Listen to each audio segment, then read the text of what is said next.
राष्ट्रीय महामंत्री तरुण चुग जी को चुनरी जी हमारे पहाड़ी जोरदार तालियों से स्वागत करें। ये सभी लोग माननीय देश के प्रधानमंत्री जी और जो माननीय देश के प्रधानमंत्री जी ने पूरे देश में और हर प्रांत में और खास करके दूर दराज रहने वाले अंत में जो हमारे गरीब हैं, बहुत सी योजनाएं जैसे जल मिशन योजना जो जाति का दामन थामा है, इसलिए मैं इनके साथ हैं। बिलावर से, ये बिलावर म्युनिसिपैलिटी में काउंसलर हैं और इनके साथ हमारे जो दामन इन्होंने थामा है भारतीय जनता पार्टी का जो कार्यशाली है, भारतीय जनता पार्टी की बेशुमार स्कीमों को देकर इन्होंने भारतीय जनता पार्टी का दामन थामा है। खान जी, सुशील कुमार जी, अफजल खान जी, विजय सिंह जी, हंसराज जी, फारूक जी, हंसराज जी, देशराज जी, संदीप सिंह जी, मनीष ठाकुर जी, अभी शर्मा जी, ममता देवी जी, वाइस कोचम सिंह जी, ये सेक्रेटरी हैं, ये भी मंच पर आए, और अभी केवल सिंह जी, मनीष टंडन जी, शौकत अली जी, मुकेश कुमार जी। मातरम मातरम वंदे मातरम, मातरम मातरम वंदे मातरम। स्वागत करता हूं और इनसे निवेदन करता हूं कि पूर्ण समर्पण भाव से भारतीय जनता पार्टी की विचारधारा नेशन फर्स्ट, पार्टी सेकंड और इंडिविजुअल लास्ट, इसको सामने रखकर पार्टी के कार्य में जुड़िए। काजल बहन के और सुनीता बहन के नेतृत्व में जो यहाँ साथी आए हैं, आज आप दुनिया की सबसे बड़ी पॉलिटिकल पार्टी में शामिल हो गए। दुनिया की सबसे बड़ी, लगभग 15 करोड़ सदस्य हैं, 15 करोड़। कई देशों की आबादी भी 1 करोड़ नहीं, दर्जनों देश समाज हैं, इतना बड़ा परिवार है भारतीय जनता। जितना बड़ा परिवार है उतनी ही परिवार के अंदर की मजबूती है। हम सब एक हैं, एक दिशा में एक ही काम को निरंतर पिछले 70 सालों से ज्यादा हम करते आ रहे हैं।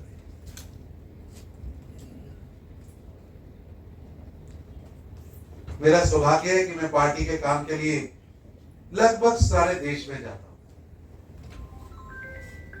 दक्षिण हो, पूर्व हो, पश्चिम हो, उत्तर हो, सारे देश में मेरा जाना होता रहता है।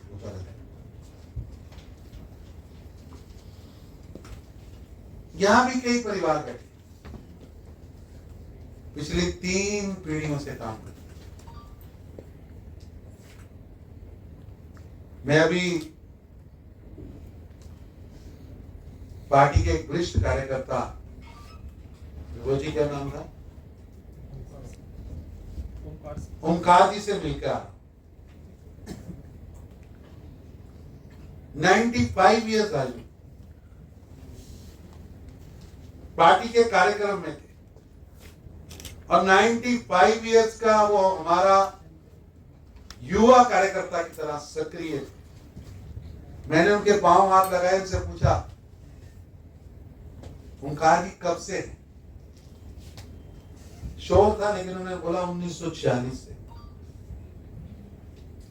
पहले संघ में था, फिर प्रजा परिषद, फिर जनसंघ और भारतीय जनता पार्टी। विचार एक, और उस विचार के लिए 75 साल से ज्यादा हो गए तपस्या करते। यहां कई परिवार बैठे, मैं जानता हूं। पूज्य प्रेमनाथ डोगरा जी के परिवार से आज मेरी दीदी यहां बैठी। कितना लंबा संघर्ष, एक एक कार्यकर्ता का मैं नाम ले सकता हूं कि उनकी पीढ़ियों ने काम किया है और अगली पीढ़ी भी तैयार है। तो काजल बहन, आपका इस परिवार में स्वागत है। परिवार की एक छोटी बेटी के नाते मैं देख रहा था प्रिया दीदी और संगीता दीदी आपको गले लगा, ये जो भाव है, ये भाव आपको दूसरे राजनीतिक दलों में नहीं मिलेगा, नहीं मिलेगा। दूसरे राजनीतिक दलों में जो ट्रेन में बैठा है वो बाहर वाले को कहता है अंदर जगह नहीं है, और अंदर पूरा डिब्बा खाली है ना, खाली। यहां अंदर जगह है कि नहीं है, लेकिन भारतीय जनता पार्टी के नेताओं के दिल में बहुत जगह है, बहुत जगह। मित्रों, आज भारतीय जनता पार्टी का सदस्य बनना जय जयकार होती है, लेकिन जिन लोगों ने ये पार्टी बनाई थी तब इसकी सदस्यता लेने का मतलब था, इसमें काम करने का मतलब था जेल, संघर्ष, लड़ाई, सरकार का दमन सहना पड़ता, घरों की कुर्कियां होती, नेताओं जेल में जाना पड़ता, कार्यक्रम करने के लिए पैसे नहीं थे, साधन नहीं थे, रिश्तेदार नमस्ते नहीं करते थे कि कहीं कांग्रेस का नेता, एनसी का नेता हमसे नाराज ना हो जाए कि फला बीजेपी का जनसंघ का कार्यकर्ता हमारा रिश्तेदार है। आपातकाल का वो दौर जब लोकतंत्र की हत्या हो रही थी तो सभी पॉलिटिकल पार्टियां कांग्रेस की झोली में बैठी थी। मेरे को याद है पूज्य जयप्रकाश नारायण जी के नेतृत्व में भारतीय जनता पार्टी ने देश की आजादी के बाद, देश के अंदर लोकतंत्र की आजादी के लिए, देश के संविधान की रक्षा के लिए सबसे बड़ा आंदोलन चला। से निवेदन करूं कि 18 महीने जेल रहने वाले और लगातार पार्टी में जिन लोगों ने जेलें ली, स्वीकार की, माथे पे तिलक लगाकर आरती करके जिन परिवारों ने अपने बेटों को भेजा कि जाओ इस संघर्ष में देश को बचाओ। 1948 का कबायली हमला हम भूल नहीं सकते, 47 का संघर्ष भूल नहीं सकते। जब पाकिस्तान से कोई हमला कर रहा था तो जनसंघ के कार्यकर्ताओं ने हाथों में हथियार लेकर अपनी सेना के साथ मलम लेकर, दवाई लेकर साथ दिया था।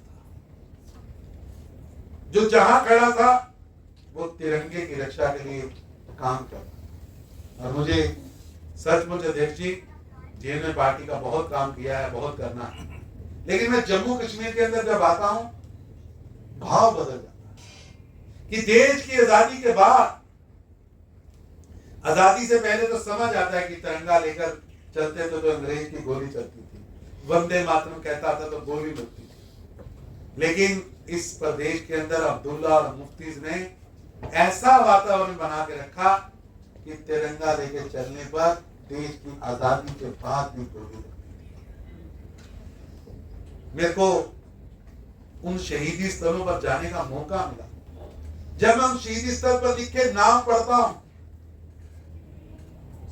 तो मेरा सीना 56 इंच का होता है कि देखता हूं कि ये वो लोग हैं कि सामने अत्याचारी के पास बंदूक है, डंडे हैं, अश्रु गैस के गोले हैं,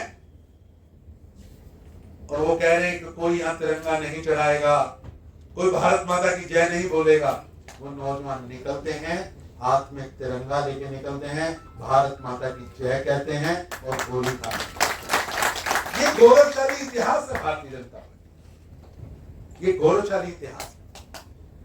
जब तक टीकालाल टिप्पू जैसे भारतीय जनता पार्टी के वरिष्ठ नेता कश्मीर की धरती पर थे तो वहां पाकिस्तान जिंदाबाद का नारा नहीं लगा। आतंकियों को भी पता था कि टीकालाल टिप्पू को, जब तक टीकालाल टिप्पू को शहीद नहीं करेंगे, यहां पाकिस्तान का मंसूबा कामयाब नहीं होगा। और मेरे मित्रों, ये वो भारतीय जनता पार्टी ने जिसने जम्मू कश्मीर के आंदोलन को लड़ा नहीं, जम्मू कश्मीर के आंदोलन को जिया है। इन परिवारों ने जिया, इसलिए आप आए हैं, आपका स्वागत है। आइए कदम से कदम मिलाकर हम सब भारत के नागरिक, जम्मू कश्मीर के नागरिक, देश को ताकतवर बनाने के लिए राष्ट्र प्रथम की सोच को लेकर आदरणीय प्रधानमंत्री श्री नरेंद्र मोदी जी के नेतृत्व में अपनी पंच निष्ठाओं पर पहरा देते हुए देश को आगे ले जाने के लिए काम करेंगे। आप सबका स्वागत है। देश आगे बढ़ रहा है, इस गति को और आगे बढ़ाने के लिए और लोगों को जुड़ना होगा। भारतीय जनता पार्टी केवल एक राजनीतिक दल नहीं है, एक संगठन नहीं है, एक परिवार ही नहीं है, ये एक आंदोलन भी है। भारतीय जनता पार्टी एक आंदोलन है, एक क्रांति की ज्वाला है जो राष्ट्र प्रथम को सामने रखकर लगातार निरंतर 3 पीढ़ियों से कार्य कर रही है। ये ज्योति आगे बढ़ती रहे, एक से एक दीप जलता रहे और मेरे देश का नाम रोशन होता रहे। आप सबका भारतीय जनता पार्टी में आने पर बहुत बहुत स्वागत है। धन्यवाद। नीतियों से प्रेरित होकर उन्होंने भारतीय जनता पार्टी का दामन थामा। कुछ दिन पहले एक रियासी से ओबीसी नेता भारतीय जनता पार्टी के साथ जुड़े थे उन्होंने, और वैसे ही विचार आज काजल राजपूत जी ने भी कहे कि कांग्रेस की नीतियां एक ऐसी नीतियां थी जिन्होंने हमेशा से भ्रष्टाचार को जन्म दी। कोई भी ऐसा ईमानदार कार्यकर्ता, ईमानदार लोग जब उस पॉलिटिकल पार्टी से जुड़ते थे तो उनको लगता था कि उनका दम घुट रहा है। भ्रष्टाचार को बढ़ावा और हमेशा भ्रष्टाचार की बात करना, कभी नीतियों के ऊपर बात नहीं की। कांग्रेस हमेशा भ्रष्टाचार की जर्नी रही है और जब जब कांग्रेस आई है हमेशा से भ्रष्टाचार आया। कभी इच्छा शक्ति नहीं थी उनके नेताओं में कि वो देश के दुश्मनों का सामना कर सके। 26/11 हम सब जानते हैं, 2008 का वो वाकया। मुंबई में 10 टेररिस्ट ने अलग अलग ठिकानों के ऊपर हमले किए। 2 बड़े होटल चुने, ओबराय और ताज। जर्मन बेकरी, एक छोटा सा रेस्टोरेंट जहां पर मेजॉरिटी में लोग जो थे शाम को काफी पीने आते थे।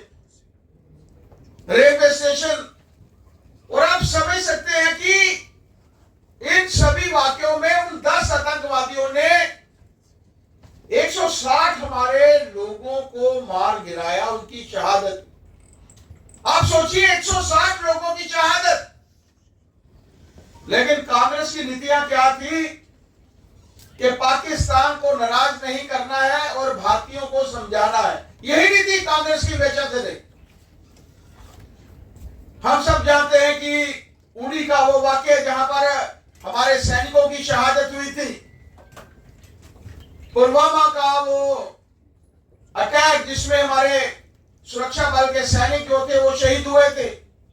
और पहलगाम का वो वाकया जहां पर धर्म पूछकर निहत्थे लोगों की जो थी वो हत्या की गई। 26 लोगों को जो था वो शहीद किया गया। हर बार देश के प्रधानमंत्री जी ने कहा कि इनकी शहादत बेकार नहीं जाए। पाकिस्तान में घुसकर हर मरने के ऊपर, चाहे वो पहले सर्जिकल स्ट्राइक थी या बालाकोट के ऊपर हमारी इंडियन एयरफोर्स द्वारा आक्रमण, और ये जो अंतिम पहलगाम के विषय को मैं लेकर बात कर रहा हूं, आप मानकर चलिए कि 90 घंटे से भी कम समय में पाकिस्तान जो था वो घुटनों के बल आया। यही नीतियां थी, यही नीतियां उस समय कांग्रेस की नीतियां अगर अच्छी होती तो शायद देश को ये दिन देखना नहीं पड़ता। लेकिन कांग्रेस ने हमेशा से देश के अहित में काम किया। उसी से दुखी होकर लोग और कार्यकर्ता जो आ रहे हैं वो चाहते हैं नरेंद्र भाई मोदी जी के नेतृत्व में देश आगे बढ़ रहा है। 11वीं से 4थी पायदान पर पहुंचना और उसके बाद 2047 में एक विकसित भारत की कल्पना, उसी की तरफ जो है वो देश अग्रसर है। ऐसी नीतियों से प्रसन्न होकर सम्मान है, इस सम्मान के साथ जो जीना चाहता है वो उस पॉलिटिकल पार्टी में नहीं रहना चाहता। आज उस पॉलिटिकल पार्टी को तिलांजलि देते हुए, छोड़ते हुए उन्होंने भारतीय जनता पार्टी का दामन थामा है। मेरा धन्यवाद करती हूँ जिन्होंने हमें मौका दिया संगठन में जुड़ने का और काम करने का। आपसे इतना ही वादा करूंगी कि अपने लोगों के लिए, अपने देश के लिए पूरी एक निष्ठा से, मेहनत से काम करेंगे, लगन से काम करेंगे और जो भी हमारी बनी की जितनी भी टीम है उनसे मिलकर संगठन को मजबूत करने की कोशिश करूंगी। मैंने हमेशा अपने इलाके के लिए, कोई भी हमारे इलाके के कोई भी मुद्दा हो तो मैंने हमेशा उस पे आवाज उठाने की कोशिश की है, उसके लिए एक लड़ाई लड़ने की कोशिश की है। आज अगर मुझे ये मौका मिला है तो मैं यही कहूंगी कि इस मौके को मैं जाया नहीं होने दूंगी।